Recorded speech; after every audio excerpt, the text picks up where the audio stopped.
ആദിയിൽ വചനമുണ്ടായിരുന്നു, വചനം ദൈവത്തോടു കൂടിയായിരുന്നു, വചനം ദൈവമായിരുന്നു. അവൻ ആദിയിൽ ദൈവത്തോടു കൂടിയായിരുന്നു. സമസ്തവും അവനിലൂടെ ഉണ്ടായി, ഒന്നും അവനെ കൂടാതെ ഉണ്ടായിട്ടില്ല. അവനിൽ ജീവനുണ്ടായിരുന്നു, ആ ജീവൻ മനുഷ്യരുടെ വെളിച്ചമായിരുന്നു. ആ വെളിച്ചം ഇരുളിൽ പ്രകാശിക്കുന്നു, അതിനെ കീഴടക്കുവാൻ ഇരുളിന് കഴിഞ്ഞില്ല. തൻ്റെ പ്രബോധനങ്ങളാൽ നമ്മെ ജ്ഞാനികളാക്കുന്ന സകലത്തിൻ്റെയും നാഥനായ ദൈവം വാഴ്ത്തപ്പെട്ടവനാകട്ടെ. ഞങ്ങളുടെ കർത്താവായ ദൈവമേ, അങ്ങയുടെ ജീവദായകവും ദൈവീകവുമായ തിരുവചനങ്ങളുടെ മധുരസ്വരം ശ്രവിക്കുന്നതിനും ഗ്രഹിക്കുന്നതിനും ഞങ്ങളുടെ ബുദ്ധിയെ പ്രകാശിപ്പിക്കണമേ. അങ്ങയുടെ വിശുദ്ധമായ പ്രബോധനത്താൽ ഞങ്ങളെ ജ്ഞാനികളാക്കണമേ. ഞങ്ങളുടെ ഇരുളടഞ്ഞ ജീവിതത്തെ അങ്ങയുടെ വചന വെളിച്ചത്താൽ പ്രകാശിപ്പിക്കണമേ. അങ്ങയുടെ വചനങ്ങളാൽ ഞങ്ങളുടെ മനസ്സിനെ ജ്വലിപ്പിക്കണമേ. ആമേൻ. ബൈബിൾ വായന 17-ാം ദിവസം. യാക്കോബും ഏസാവും കണ്ടുമുട്ടുന്നു. ഈ 17-ാം ദിവസം നമ്മൾ ഉൽപ്പത്തിയുടെ പുസ്തകം 33-34 അധ്യായങ്ങൾ, ജോബിൻ്റെ പുസ്തകം 23-24 അധ്യായങ്ങൾ, സുഭാഷിതങ്ങളുടെ പുസ്തകം 3-ാം അധ്യായം 13 തുടങ്ങി 18 വരെയുള്ള വാക്യങ്ങൾ എന്നിവ വായിക്കുന്നു. 20 വർഷത്തെ ഇടവേളയ്ക്ക് ശേഷം യാക്കോബും ഏസാവും കണ്ടുമുട്ടുന്നു. യാക്കോബ് ഭയപ്പെട്ടതിന് വിപരീതമായി ഏസാവ് യാക്കോബിനെ ആലിംഗനം ചെയ്ത് സ്വീകരിക്കുന്നു. ഷെക്കേം പട്ടണത്തിൽ യാക്കോബും മക്കളും നേരിടുന്ന പ്രതിസന്ധികളും മക്കൾ ചെയ്യുന്ന പ്രതികാരവും 17-ാം ദിവസം നാം വായിക്കുകയാണ്. ഉൽപ്പത്തി പുസ്തകം 33-ാം അധ്യായം. ഏസാവിനെ കണ്ടുമുട്ടുന്നു.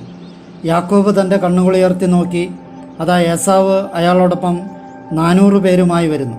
അപ്പോൾ യാക്കോബ് മക്കളെ ലെയായുടെ പക്കലും റാഹേലിൻ്റെ പക്കലും 2 പരിചാരകന്മാരുടെ പക്കലുമായി വേർതിരിച്ചു. അവൻ പരിചാരികമാരെയും അവരുടെ മക്കളെയും മുമ്പിലും ലേയായെയും അവളുടെ മക്കളെയും അതിനു പിറകിലും റാഹേലിനെയും ജോസഫിനെയും ഏറ്റവും പിറകിലും നിർത്തി. എന്നിട്ട് അവൻ അവരുടെ മുമ്പേ നീങ്ങി. തൻ്റെ സഹോദരൻ്റെ അടുത്തെത്തുവോളം അവൻ 7 തവണ നിലമുട്ടെ കുമ്പിട്ടു. ഏസാവാകട്ടെ അവനെ സ്വീകരിക്കാനായി ഓടി വന്നു, അവനെ ആലിംഗനം ചെയ്തു. അവൻ്റെ കഴുത്തിൽ വീണ് അവനെ ചുംബിച്ചു. അവർ കരഞ്ഞു. അയാൾ തൻ്റെ കണ്ണുകളുയർത്തിയപ്പോൾ സ്ത്രീകളെയും കുട്ടികളെയും കണ്ടു. അപ്പോൾ അയാൾ ചോദിച്ചു, ഇവർ നിൻ്റെ ആരാണ്? അവൻ പറഞ്ഞു, ദൈവം അങ്ങയുടെ ദാസന് ചെയ്ത ഔദാര്യമാണ് ഈ കുട്ടികൾ. അപ്പോൾ പരിചാരികമാർ അവരും അവരുടെ മക്കളും അടുത്തു ചെന്ന് വണങ്ങി. തുടർന്ന് ലെയായും അവളുടെ മക്കളും അടുത്തു ചെന്ന് വണങ്ങി. അതിനുശേഷം ജോസഫും റാഹേലും അടുത്തു ചെന്ന് വണങ്ങി. അവൻ ചോദിച്ചു, ഞാൻ കണ്ടുമുട്ടിയ ആ സംഘമെല്ലാം നിൻ്റെ ആരാണ്? യാക്കോബ് പറഞ്ഞു, എൻ്റെ യജമാനൻ്റെ ദൃഷ്ടികളിൽ പ്രീതി സമ്പാദിക്കാൻ വേണ്ടിയുള്ളതാണ്. ഏസാവ് പറഞ്ഞു, എൻ്റെ സഹോദര, നിനക്കത് വേണ്ടത്രയുണ്ട്, നിൻ്റേത് നിനക്ക് തന്നെ ഇരിക്കട്ടെ. യാക്കോബ് പറഞ്ഞു, അരുതേ, അങ്ങയുടെ ദൃഷ്ടികളിൽ ഞാൻ പ്രീതി കണ്ടെത്തിയിട്ടുണ്ടെങ്കിൽ എൻ്റെ കയ്യിൽ നിന്ന് എൻ്റെ കാഴ്ചവസ്തു സ്വീകരിക്കണം. കാരണം തീർച്ചയായും ദൈവത്തിൻ്റെ മുഖം കണ്ടാലെന്ന പോലെയാണ് ഞാൻ അങ്ങയുടെ മുഖം കണ്ടത്. അങ്ങ് എന്നിൽ സംപ്രീതനാവുകയും ചെയ്തിരിക്കുന്നു. ദൈവം എന്നോട് ഔദാര്യം കാണിച്ചിരിക്കുന്നതിനാലും എനിക്ക് എല്ലാം ഉള്ളതിനാലും അങ്ങേക്കായി എത്തിച്ചിരിക്കുന്ന എൻ്റെ കാഴ്ച സ്വീകരിച്ചാലും. അവൻ അയാളെ നിർബന്ധിച്ചപ്പോൾ അയാളത് സ്വീകരിച്ചു. അയാൾ പറഞ്ഞു, നമുക്ക് യാത്രയാകാം, നമുക്ക് പുറപ്പെടാം, ഞാൻ നിൻ്റെ മുമ്പേ നടക്കാം. അവൻ അയാളോട് പറഞ്ഞു, എൻ്റെ യജമാനെ, കുട്ടികളൊക്കെ ക്ഷീണിച്ചിരിക്കുകയാണെന്ന് അങ്ങേക്കറിയാമല്ലോ.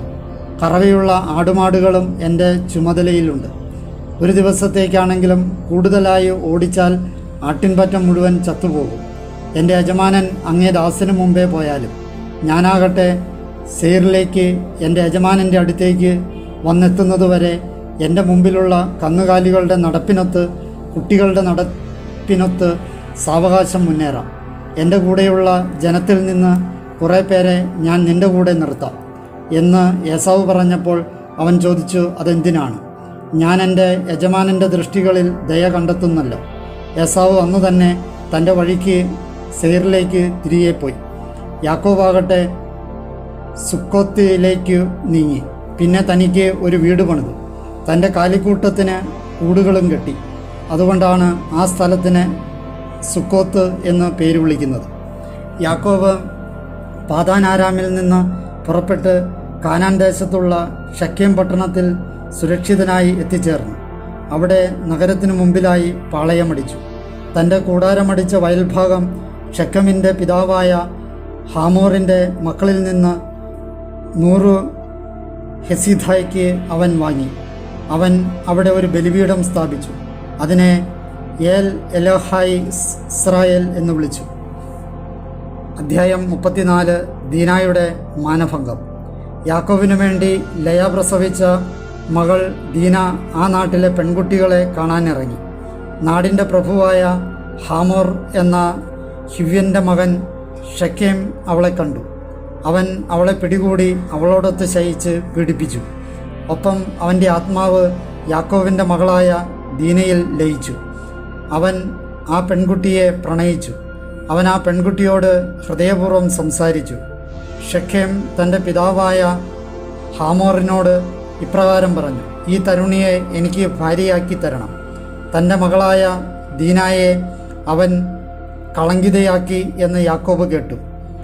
അവൻ്റെ പുത്രന്മാർ അവൻ്റെ കാലിക്കൂട്ടത്തോടൊപ്പം വയലിലായിരുന്നു. അവർ വരുന്നതുവരെ യാക്കോബ് സംയമനം പാലിച്ചു. അപ്പോൾ ഷെക്കമിൻ്റെ പിതാവായ ഹാമോർ യാക്കോബിനോട് സംസാരിക്കാനായി അവൻ്റെ അടുത്തേക്ക് തിരിച്ചു. കേട്ട മാത്രയിൽ യാക്കോബിൻ്റെ പുത്രന്മാരും വയലിൽ നിന്ന് വന്നെത്തി. അവർ രോഷം കൊണ്ടു. യാക്കോബിൻ്റെ മകളുമൊത്ത് ശയിച്ചതുവഴി ഇസ്രായേലിൽ മ്ലേച്ഛകൃത്യം ചെയ്തതുകൊണ്ട് അവൻ അവരെ അതീവം കുപിതരാക്കി. അപ്രകാരം ചെയ്യപ്പെടാൻ പാടില്ലായിരുന്നു. അപ്പോൾ ഹാമോർ അവരോട് ഇപ്രകാരം പറഞ്ഞു: ഷെക്കേം എൻ്റെ മകനാണ്. അവൻ്റെ ആത്മാവ് നിങ്ങളുടെ പുത്രിയിൽ അനുരക്തമാണ്. അവളെ അവന് ഭാര്യയായി നൽകിയാലും ഞങ്ങളുമായി വിവാഹബന്ധത്തിൽ ഏർപ്പെടുവിൻ. നിങ്ങളുടെ പെൺമക്കളെ ഞങ്ങൾക്ക് തരുവിൻ. ഞങ്ങളുടെ പെൺമക്കളെ നിങ്ങൾക്കായും സ്വീകരിക്കുവിൻ. നിങ്ങൾ ഞങ്ങളോടുകൂടെ പാർക്കുവിൻ. ഈ നാട് നിങ്ങളുടെ മുമ്പിലുണ്ടല്ലോ. അതിൽ വസിച്ച് അതിനെ പ്രയോജനപ്പെടുത്തി സമ്പാദ്യമുണ്ടാക്കുവിൻ. തുടർന്ന് അവളുടെ പിതാവിനോടും സഹോദരന്മാരോടുമായി ഷെക്കേം പറഞ്ഞു: നിങ്ങളുടെ ദൃഷ്ടികളിൽ ഞാൻ പ്രീതി കണ്ടെത്തട്ടെ. നിങ്ങൾ എന്നോട് പറയുന്നത് ഞാൻ തരാം. സ്ത്രീധനവും സമ്മാനവും എൻ്റെ മേൽ അധികമായി വർദ്ധിപ്പിച്ചുകൊള്ളുവിൻ. നിങ്ങൾ എന്നോട് ആവശ്യപ്പെടുന്നത് എന്തായാലും ഞാൻ തരുന്നതാണ്.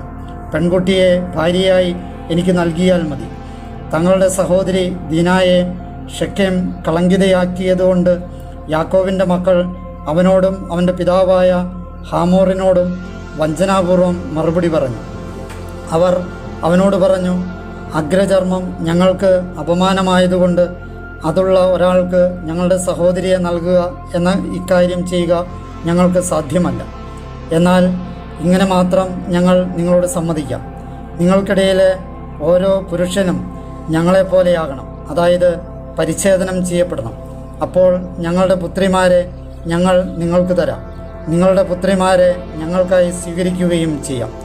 ഞങ്ങൾ നിങ്ങളോടൊത്ത് വസിക്കുകയും നമ്മൾ ഒറ്റ ജനമായി തീരുകയും ചെയ്യും. പരിച്ഛേദനം ചെയ്യുന്നതിൽ നിങ്ങൾ ഞങ്ങളെ കേൾക്കാത്ത പക്ഷം ഞങ്ങളുടെ മകളെയും കൊണ്ട് ഞങ്ങൾ പോകും. അവരുടെ വാക്കുകൾ ഹാമോറിൻ്റെ ദൃഷ്ടികളിലും ഹാമോറിൻ്റെ മകൻ ഷെക്കമിൻ്റെ ദൃഷ്ടികളിലും ആകർഷകമായിരുന്നു.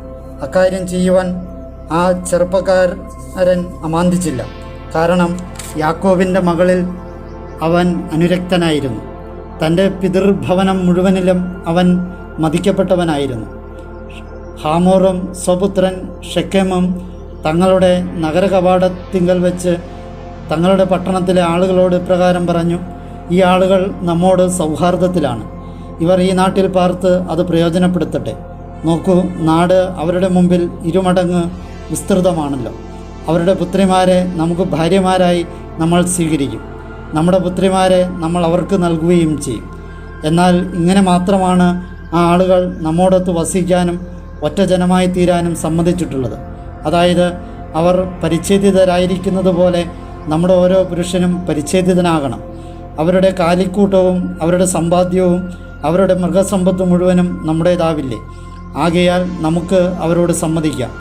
എങ്കിൽ അവർ നമ്മുടെ കൂടെ താമസിക്കും.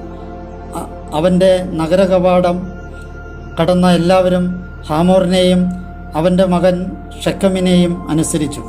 അങ്ങനെ അവൻ്റെ നഗരകവാടം കടന്ന എല്ലാവരും ഓരോ പുരുഷനും പരിച്ഛേദനം ചെയ്യപ്പെട്ടു. മൂന്നാം ദിവസം അവർ വേദനിച്ചിരിക്കെ യാക്കോബിൻ്റെ 2 പുത്രന്മാർ, ദീനായുടെ സഹോദരന്മാർ ശിമയോനും ലേവിയും തന്തങ്ങളുടെ വാളെടുത്ത് അപ്രതിരോധ്യരായി നഗരത്തിൽ കടന്ന് ഓരോ പുരുഷനെയും വധിച്ചു. ഹാമോറിനെയും അവൻ്റെ മകൻ ഷെക്കമിനെയും അവർ വാളിൻ്റെ വായ്ത്തലയ്ക്ക് ഇരയാക്കി. ഷെക്കമിൻ്റെ വീട്ടിൽ നിന്ന് ദീനായെ വീണ്ടെടുത്ത് അവർ പുറത്തു കടന്നു. തങ്ങളുടെ സഹോദരിയെ അവർ കളങ്കിതയാക്കിയതിനാൽ വധിക്കപ്പെട്ടവരുടെ ഇടയിലൂടെ യാക്കോബിൻ്റെ മക്കൾ വന്ന് നഗരം കൊള്ളയടിച്ചു.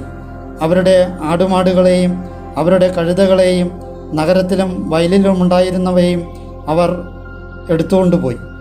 അവരുടെ സർവ്വസമ്പത്തും വീട്ടുവകകളൊക്കെയും അവർ കൊള്ളയടിക്കുകയും അവരുടെ ഓരോ കുഞ്ഞിനെയും അവരുടെ സ്ത്രീകളെയും ബന്ധനസ്ഥരാക്കുകയും ചെയ്തു. അപ്പോൾ യാക്കോബ് ശിമയോനോടും ലേവിയോടും പറഞ്ഞു, തദ്ദേശവാസികൾക്കിടയിൽ, കാനാന്യർക്കിടയിലും പെരീസ്യർക്കിടയിലും എന്നെ അപഹാസ്യനാക്കും വിധം നിങ്ങൾ എന്നെ കുഴപ്പത്തിലാക്കിയിരിക്കുന്നു. ഞാൻ ആളെണ്ണം കുറഞ്ഞവനാണ്. അവർ എനിക്കെതിരെ സംഘടിച്ച് എന്നെ ആക്രമിക്കും. അപ്പോൾ ഞാനും എൻ്റെ കുടുംബവും നിർമ്മാർജ്ജനം ചെയ്യപ്പെടും. അപ്പോൾ അവർ ചോദിച്ചു, ഞങ്ങളുടെ സഹോദരിയെ അവന് ഒരു വേശ്യകണക്കെ ആക്കണമെന്നോ? ജോബിൻ്റെ പുസ്തകം 23-ാം അധ്യായം. ജോബിൻ്റെ 7-ാം മറുപടി പ്രഭാഷണം. ജോബ് മറുപടിയായി പറഞ്ഞു, ഇന്നുപോലും എൻ്റെ ആവലാതി തിക്തമാണ്. എൻ്റെ വിലാപം മൂലം എൻ്റെ കരം മരവിച്ചിരിക്കുന്നു. ഞാൻ അവിടുത്തെ കണ്ടെത്തി അവിടുത്തെ വസതി വരെ എത്തിച്ചേരുന്നത് മനസ്സിലാക്കാൻ എനിക്കിടയായിരുന്നെങ്കിൽ അവിടുത്തെ മുമ്പിൽ ഞാൻ ന്യായം നിരത്തുകയും സാധുകരണങ്ങൾ കൊണ്ട് എൻ്റെ വായി നിറയ്ക്കുകയും ചെയ്യുമായിരുന്നു. അവിടുന്ന് എന്നോട് പ്രത്യുത്തരിക്കുന്ന വചസ്സുകൾ ഞാൻ മനസ്സിലാക്കുമായിരുന്നു. എന്നോട് എന്തു പറയുമെന്ന് ഞാൻ ഗ്രഹിക്കുമായിരുന്നു. അവിടുന്ന് തൻ്റെ ശക്തിയുടെ ആധിക്യത്തിൽ ഞാനുമായി തർക്കിക്കുമോ? ഇല്ല, തീർച്ചയായും അവിടുന്ന് എന്നെ പരിഗണിക്കും. അവിടെ ഒരു ധർമ്മിഷ്ഠൻ അവിടുത്തോട് വാദിച്ചേക്കാം. എൻ്റെ ന്യായാധിപനിൽ നിന്ന് ഞാൻ നിത്യമായി രക്ഷപ്പെട്ടേക്കാം. ഇതാ ഞാൻ മുമ്പോട്ട് പോകുന്നു, എന്നാൽ അവിടുന്ന് ഉണ്ടായിരിക്കില്ല. പുറകോട്ടായാലും അവിടുത്തെ ഞാൻ തിരിച്ചറിയുകയില്ല. ഇടത്തുവശത്ത് അവിടുന്ന് പ്രവർത്തിക്കുമ്പോൾ ഞാൻ ദർശിക്കുകയില്ല. വലത്തുവശത്ത് അവിടുന്ന് ഒളിക്കും, ഞാൻ കാണുകയില്ല. എന്നാൽ എന്നെ സംബന്ധിച്ച വഴി അവിടുന്ന് അറിയുന്നു. അവിടുന്ന് എന്നെ വിമലീകരിച്ചു കഴിയുമ്പോൾ ഞാൻ സ്വർണം പോലെ പുറത്തു വരും. എൻ്റെ പാദം അവിടുത്തെ കാൽപ്പാടുകളിൽ ചേർന്നു നിന്നു. വ്യതിചലിക്കാതെ ഞാൻ അവിടുത്തെ പാത സൂക്ഷിച്ചു. അവിടുത്തെ അധരങ്ങളുടെ കൽപ്പന ഞാൻ കൈവെടിയില്ല. അവിടുത്തെ വാമൊഴികൾ എൻ്റെ പരിധിക്കപ്പുറം ഞാൻ സമാഹരിച്ചു. അവിടുന്ന് അദ്വിതീയനാണ്. അവിടുത്തെ ആര് മാറ്റും? തൻ്റെ സ്വത്വം അഭിലഷിക്കുന്നത് അവിടുന്ന് ചെയ്യുന്നു. എന്നെക്കുറിച്ചുള്ള പദ്ധതി അവിടുന്ന് തീർച്ചയായും നിറവേറ്റും. അതുപോലെ പലതും അവിടുത്തെ പക്കലുണ്ട്. അതിനാൽ അവിടുത്തെ സാന്നിധ്യം മൂലം ഞാൻ പരിഭ്രാന്തനാകുന്നു. ഞാൻ അവിടുത്തെപ്പറ്റി ബോധ്യപ്പെടുകയും വിറകൊള്ളുകയും ചെയ്യുന്നു. ദൈവം എൻ്റെ ഹൃദയം ദുർബലമാക്കി, സർവശക്തൻ എന്നെ പരിഭ്രാന്തനാക്കി. എന്തെന്നാൽ അന്ധകാരം മൂലം ഞാൻ ഇല്ലാതായില്ല. എൻ്റെ മുമ്പിൽ നിന്ന് അവിടുന്ന് തമസ് മറച്ചതുമില്ല. അധ്യായം 24. എന്തുകൊണ്ട് സർവശക്തനാൽ വിധിയുടെ കാലങ്ങൾ വിച്ഛേദിക്കപ്പെടുന്നില്ല? അവിടുത്തെ അറിയുന്നവർ അവിടുത്തെ ദിനങ്ങൾ ദർശിക്കുന്നുമില്ല. ചിലർ അതിർത്തിക്കല്ലുകൾ നീക്കിക്കളയുന്നു. അവർ ആട്ടിൻപറ്റങ്ങളെ കവർന്നെടുക്കുകയും മേയ്ക്കുകയും ചെയ്യുന്നു. അവർ അനാഥരുടെ കഴുതയെ തട്ടിക്കൊണ്ടുപോകുന്നു, വിധവയുടെ കാളയെ പണയം വാങ്ങുന്നു. അവർ ദരിദ്രരെ വഴിയിൽ നിന്ന് തള്ളിമാറ്റുന്നു. നാട്ടിലെ പീഡിതർ ഒന്നടങ്കം ഒളിച്ചു കഴിയുന്നു. ഇതാ മരുഭൂമിയിലെ കാട്ടുകഴുതകൾ, അവ അധ്വാനത്തിനിറങ്ങുന്നു. അവ തങ്ങളുടെ കുട്ടികൾക്ക് ആഹാരമായ ഇരയ്ക്ക് വേണ്ടി അതിനുവേണ്ടി തന്നെ അരണ്യത്തിൽ അന്വേഷിക്കുന്നു. അവർ സ്വന്തമല്ലാത്ത വയലിൽ നിന്ന് ധാന്യം കൊയ്യും. ദുഷ്ടരുടെ മുന്തിരിത്തോട്ടത്തിൽ അവർ കാലാപിറക്കും. മേൽവസ്ത്രമില്ലാതെ നഗ്നരായി അവർ രാത്രി കഴിക്കുന്നു. അവർക്ക് സംരക്ഷണാവരണമില്ല. മലകളിലെ മഴ കൊണ്ട് അവർ കുതിരുന്നു.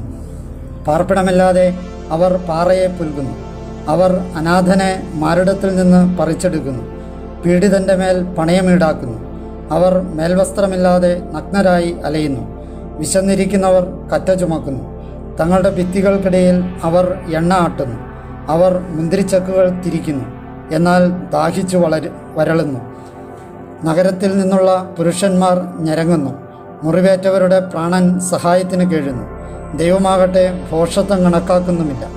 പ്രകാശത്തോട് എതിർപ്പിൽ കഴിയുന്നവരുണ്ട്. അതിൻ്റെ വഴികൾ അവർ തിരിച്ചറിയുന്നില്ല. അതിൻ്റെ പാതകളിൽ അവർ തങ്ങുന്നില്ല. കൊലപാതകി വെളുപ്പിനെ ഉണരും. പീഡിതനെയും ദരിദ്രനെയും അവൻ നിഹനിക്കും. രാത്രിയിൽ അവൻ കള്ളനെ പോലെയാണ്. ഒരു കണ്ണും എന്നെ ശ്രദ്ധിക്കുകയില്ല എന്ന് പറഞ്ഞ് വ്യഭിചാരിയുടെ കണ്ണ് ഇരുട്ടു വീഴാൻ കാത്തിരിക്കുന്നു. അവൻ മുഖം മൂടി അണിയുന്നു. ഇരുട്ടിൽ അവൻ വീടുകൾ തുരക്കുന്നു. പകൽ അവർ സ്വയം അടച്ചുപൂട്ടുന്നു. അവർ പ്രകാശമറിയുന്നില്ല. എന്തെന്നാൽ പ്രഭാതത്തോടൊപ്പം അവർക്ക് കൂരിരുട്ടുമുണ്ട്. അവനാകട്ടെ കൂരിരുട്ടിൻ്റെ ഭീതി പരിചിതമാണ്. ജലപ്പരപ്പിനുമീതെ അവൻ വേഗമുള്ളവനാണ്. ഭൂമിയിൽ അവരുടെ അവകാശം ശപിക്കപ്പെട്ടതായിരിക്കട്ടെ. മുന്തിരിത്തോപ്പിലേക്കുള്ള വഴിക്ക് അവൻ തിരിയാതിരിക്കട്ടെ. ഹിമജലത്തെ വരൾച്ചയും ചൂടും കവരുന്നു. പാപം ചെയ്യുന്നവരെ പാതാളവും. ഗർഭപാത്രം അവനെ മറിക്കട്ടെ. കൃമി അവനെ കാർന്നു നിന്നട്ടെ. ഇനിമേൽ അവൻ ഓർക്കപ്പെടാതിരിക്കട്ടെ. അങ്ങനെ തിന്മ വൃക്ഷസമാനം വെട്ടി നശിപ്പിക്കപ്പെടട്ടെ. പ്രസവിക്കാത്ത വന്ധിയെ അവൻ താൽപ്പര്യപ്പെടുന്നു. വിധവ അവൻ ഇണങ്ങുന്നില്ല. തൻ്റെ കഴിവുപയോഗിച്ച് അവൻ ബലവാന്മാരെ വശീകരിക്കുന്നു. ജീവിതത്തിൽ വിശ്വാസം അർപ്പിക്കുന്നില്ലെങ്കിലും അവൻ പിടിച്ചു നിൽക്കുന്നു. അവൻ തനിക്ക് തന്നെ സുരക്ഷിതത്വം നൽകുന്നു. അവൻ തനിക്ക് തന്നെ താങ്ങാകുന്നു. അവൻ്റെ ദൃഷ്ടികൾ അവരുടെ വഴികളിലാണ്. അവർ അല്പം ഉയർത്തപ്പെടുന്നെങ്കിലും ഇല്ലാതാകുന്നു. എല്ലാറ്റിനെയും പോലെ താഴ്ത്തപ്പെട്ട് അവർ മരിക്കുന്നു. കതിർക്കുല പോലെ അവർ കൊഴിഞ്ഞു പോകുന്നു. അങ്ങനെയല്ലെങ്കിൽ എന്നെ നുണയനാക്കുന്നതും എൻ്റെ പ്രഭാഷണം ഒന്നുമല്ലെന്ന് സ്ഥാപിക്കുന്നതും ആര്? സുഭാഷിതങ്ങളുടെ പുസ്തകം 3-ാം അധ്യായം 13 മുതൽ 18 വരെയുള്ള വാക്യങ്ങൾ. ജ്ഞാനം കണ്ടെത്തിയ മനുഷ്യനും വിവേകം നേടിയ മനുഷ്യനും ഭാഗ്യവാനാണ്. എന്തെന്നാൽ അതിൻ്റെ നേട്ടം വെള്ളിയുടെ നേട്ടത്തെക്കാളും അതിൻ്റെ ആദായം സ്വർണത്തേക്കാളും വിശിഷ്ടമാണ്. അവൾ രത്നങ്ങളെക്കാൾ അമൂല്യയാണ്. നിന്റെ സന്തോഷങ്ങളൊന്നും അവൾക്ക് തുല്യമല്ല. അവളുടെ വലത്തുകൈയിൽ ദീർഘായുസ്സും ഇടത്തുകൈയിൽ സമ്പത്തും ബഹുമതിയുമുണ്ട്. അവളുടെ വഴികൾ പ്രസന്നതയുടെ വഴികളാണ്. അവളുടെ പാതകളെല്ലാം സമാധാനമാണ്. അവളെക്കൊണ്ട് ബലപ്പെടുന്നവർക്ക് അവൾ ജീവൻ്റെ വൃക്ഷമാണ്.